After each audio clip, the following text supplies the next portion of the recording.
ஒரு சிக்கன் சொல்லுவோமா, fried rice ஒன்று, இவனுக்கும் பிரியாணி ஆர்டர். எதுக்கு இந்த மாதிரி ரெஸ்டாரண்ட் இந்த மாதிரி சாப்பிட்டது எனக்கு பிடிக்கும். ட்ரெஸ் எடுத்துகிட்டு அப்படியே எல்லாரும் வந்து ஃபேமிலியாக போய் ரெஸ்டாரண்ட்டில் போய் சாப்பிட போகிறாங்க. அப்போ ரெஸ்டாரண்ட்டில் கிடைக்கிற ஃபுட் அப்படின்னலாம் வந்து அதெல்லாம் பார்த்தோம் அப்படின்னா சைனீஸ் ஃபுட்டாக இருக்குது.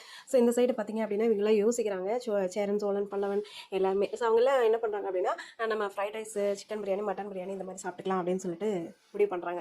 ஸோ அதே டைமே நிலாவோட அண்ணன் சொல்கிறாங்க, இந்த மாதிரி நீங்கள் ஆர்டர் பண்ணி சாப்பிட்றதுக்கு நார்மல் ஹோட்டலுக்கே போயிருக்கலாம்ல, இந்த மாதிரி ரெஸ்டாரண்ட்டுக்கு வரணுன்ற அவசியமே இல்லையே அப்படின்ற மாதிரி சொல்கிறாங்க. அதுக்கு நிலா சொல்கிறாங்க, எனக்கு இது தானே ரொம்ப பிடிச்சிருக்கு அப்படின்னு சொல்லிட்டு. உண்மையாலுமே நிலாவை வந்து நம்ம பாராட்டணும். அந்த ஃபேமிலியை வந்து விட்டு கொடுக்க மாட்றாங்க.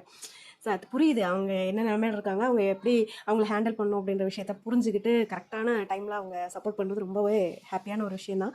அதுக்கப்புறம் வந்து நம்ம பாண்டியை கூட்டிகிட்டு போய் இன்வைட் பண்ண போகிறாங்க சோழனோட. என்ன அப்படின்னா, இந்த மாதிரி ரிசப்ஷனுக்கு வந்துருங்க அப்படின்னு சொல்லிட்டேன். ஒரே வானதிக்கு ஒரே ஹாப்பி. ஐயோ, நம்மளே வா கூப்பிட வந்திருக்கீங்க அப்படின்னு சொல்லிட்டு, ஓகே ப்ரோ, நான் கட்டாயமாக வந்துடுறேன் ப்ரோ அப்படின்றாங்க. ஸோ அது ஒரு சைடு.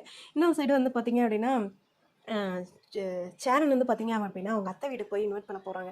இவங்க அத்தை பொண்ணு மேலே தான் டவுட்டாகவே இருக்குது. ஏதோ ஒரு பிரச்சனையில் வந்திருக்காங்க, சேரன் மேலே கோர்த்து விட்ருவாங்களோ அப்படின்ற ஒரு ஒரு மனசுக்குள்ள ஒன்று ஓடிட்டுருக்கு. அதை டெஸ்ட்டை எப்போ வந்து ரிலீஸ் பண்ண போகிறாங்க அப்படின்ற மாதிரி தெரியல. ஏதோ அவங்க ஹஸ்பண்டோட பிரச்சனைன்னு வந்திருக்காங்களா என்னன்னு தெரியல. வெயிட் பண்ணி தான் பார்க்கணும். நெக்ஸ்ட் சூப்பரான இப்போ சொல்ல அவங்களை